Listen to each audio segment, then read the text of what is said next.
6-month-old, 8-kilogram child with a history of heart problems, unrepaired tetralogy of Fallot. The child is blue, in moderate respiratory distress, and the parents have the child's knees drawn up to the chest. All right, you have your scenario. Grab your cheat sheets or whatever you're using. And remember, if you're using Broslow, red to the head and head to the heel, you can see this little one falls into the red zone. And now to Scott for your quick tip. So when it comes to tetralogy of Fallot, otherwise known in real life as TET, there's technically 4 different defects, but in reality that's too much to remember. Because all you really need to come away with is, yeah, there's 4 defects, but more importantly, this kid is having a hard time getting blood to their lungs.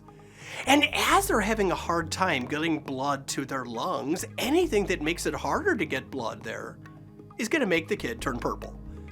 So with that, there's only 2 kinds of tetralogy kids, and that's called kids that have been fixed and kids that haven't been fixed. If you're fixed, it's not a problem because the kid's fixed. However, if you're a baby, one of the clues that says something's not right is called pissed off and purple.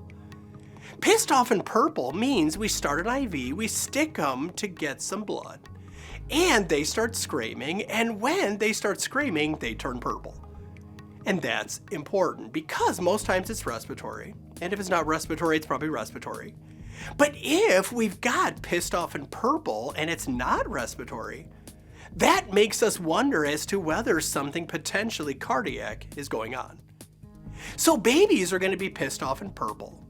If you're dealing with older kids, especially when they're old enough to be able to walk, if for whatever reason they haven't had their tetralogy either diagnosed or fixed yet, one of the ways that we know that tetralogy is possibly an issue is called they'll stop, drop, squat.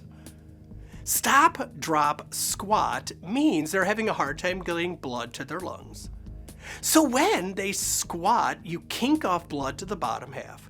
It forces more blood to the top half, and it happily allows them to have an easier time breathing.